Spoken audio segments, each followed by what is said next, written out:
નમસ્કાર મિત્રો, વિડીયોમાં તમારું સ્વાગત છે। જી હા મિત્રો, અત્યારે હાલના મોટા અને મહત્વના સમાચાર સામે આવી રહ્યા છે। તો મિત્રો, સમાચારમાં વાત કરીએ તો ઉનાળાની કાળઝાળ ગરમીમાં ઠંડક અને તાજગી મેળવવા માટે તરબૂચ શ્રેષ્ઠ બીજું કંઈ હોઈ શકે નહીં। લગભગ 92% પાણી ધરાવતું આ ફળ વિટામિન સી, વિટામિન એ અને પોટેશિયમનો ભંડાર છે। પરંતુ શું તમે જાણો છો કે ફળ તમને હાઇડ્રેટ રાખે છે અને તેને ખાવાની ખોટી રીત તમારા સ્વાસ્થ્યને નુકસાન પહોંચાડી શકે છે? આજકાલ સોશિયલ મીડિયા પર ખાલી પેટે ફળો ખાવાનો ટ્રેન્ડ વધ્યો છે, પરંતુ નિષ્ણાતોના મતે ખાલી પેટે તરબૂચ ખાવું એ દરેક વ્યક્તિ માટે હિતવાહક નથી।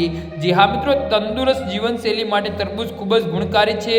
100 ગ્રામ તરબૂચમાં માત્ર 40 થી 45 કેલરી હોય છે। તેમાં રહેલું લાઇકોપીન હૃદય સ્વાસ્થ્ય માટે સારું છે, જ્યારે વિટામિન એ આંખોનું તેજ વધારે છે। ઉનાળામાં પરસેવો અથવા તો ગુમાવેલો પ્રવાહીને ફરીથી મેળવવા માટે આ એક આદર્શ ફળ છે। જો કે તેના કુદરતી ગુણધર્મો ત્યારે જ ફાયદો આપે છે જ્યારે તેનું સેવન યોગ્ય સમયે કરવામાં આવે।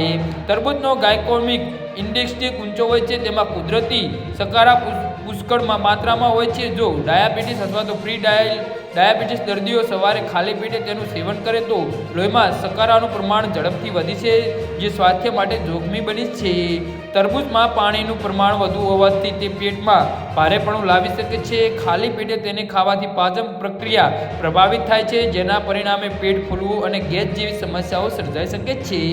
જી હા મિત્રો, તો આના વિશે તમારું શું કહેવું છે તો નીચે અમારી કમેન્ટ બોક્સમાં જરૂરથી જણાવજો અને અમારી યુટ્યુબ ચેનલને સબસ્ક્રાઈબ કરવાની ભૂલતા નહીં। ધન્યવાદ।